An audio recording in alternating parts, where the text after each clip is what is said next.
It's Wednesday afternoon. As you can see from the sign, we're heading down to Costa Teguise. Beautiful day here in Lanzarote.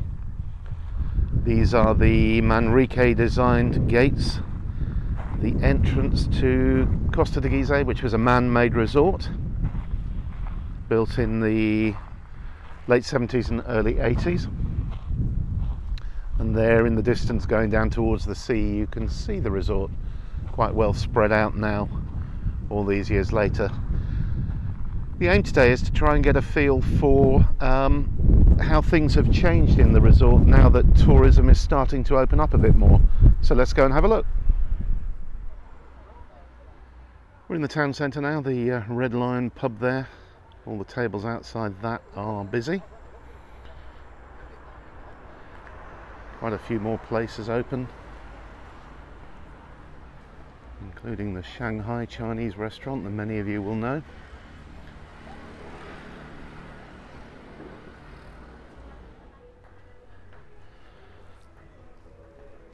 Pueblo Marinero is quiet, but it's more of an evening venue than a daytime venue.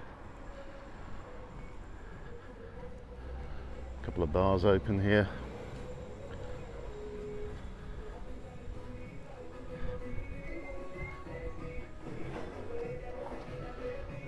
The bandstand's had a lick of paint since you were last here. Looking very colourful at the moment.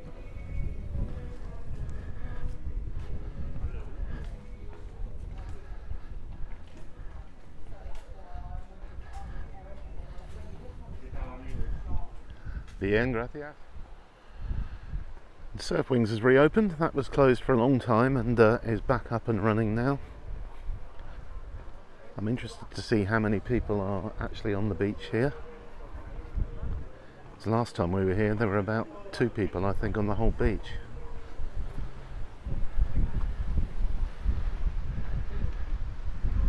Not significantly more than last time, but a dozen or so, I guess. Looking very enticing, that actually. I quite fancy it myself. A lot of windsurfers out to sea today. As always in Costa Teguise, it's fairly breezy at the moment. I don't think there was a breath of wind in Aria when we left there. Let's have a walk along the prom a bit and see what's going on along here. So almost everything's closed along the promenade apart from the Jack Daniel's bar and the Dolphin Inn, which is run by Ian. They seem to be the only places open at the moment. I dare say that will pick up a lot over the next week or so. The Barcelo Hotel here is open, and actually I can see guests sitting in their rooms in the balconies.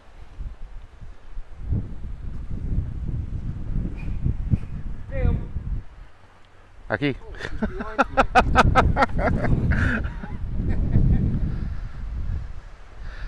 That was quite funny. Someone shouting his dog and the dog was right next to him, he just couldn't see him.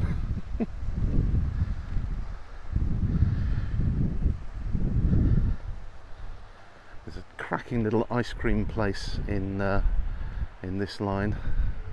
People are from Barcelona and they win awards all the time for their ice cream, which is superb. So if you're ever going past, pop in. It's one of those classic Catalan names which is very difficult to pronounce. Antiu Gijona.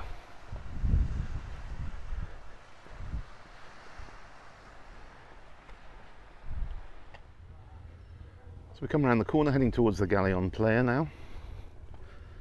Just past a couple with their suitcases. That's a sight I haven't seen for some time. People trading along with wheeled suitcases heading towards their hotel.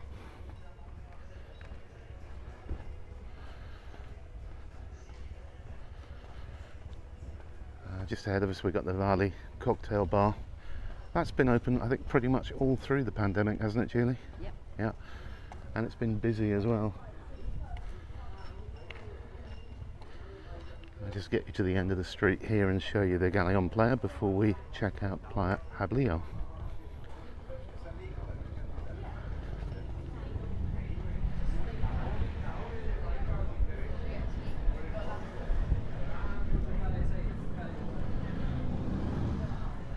Such a popular hotel, this one. A lot of our regular readers stay there and year after year and love it.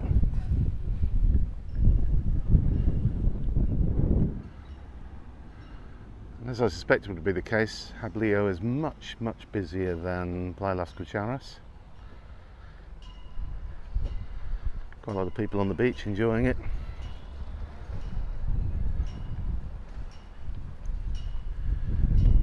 In the distance there, in centre frame, we've got the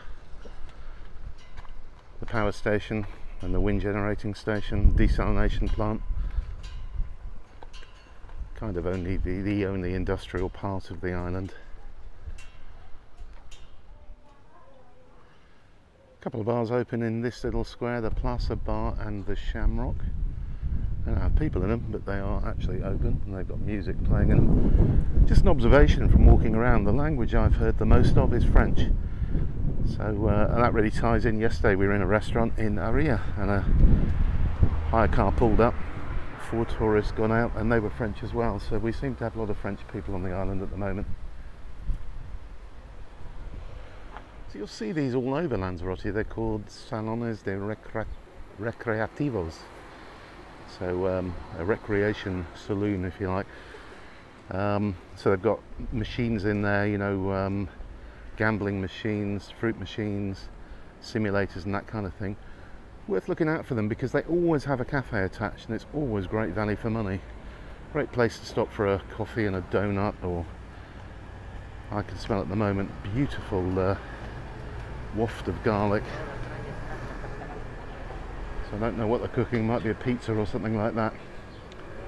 But you'll find them all over the island. Salon Recreativo. Quite a bit more open in this little shopping centre. Big Bob's Diner at the top. Jest, as I know, has been open pretty much all through since lockdown. El Rincon, always a busy place.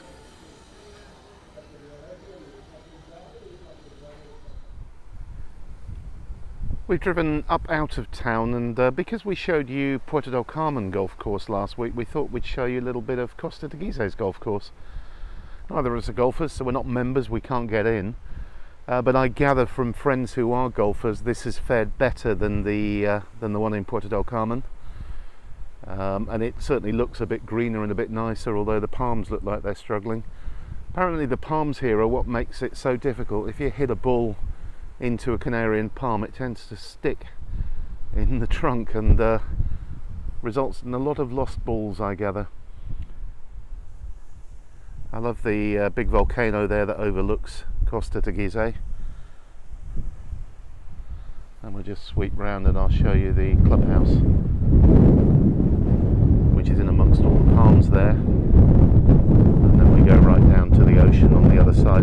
And the other side of the golf course is the aqua park, which is full of water slides and stuff like that.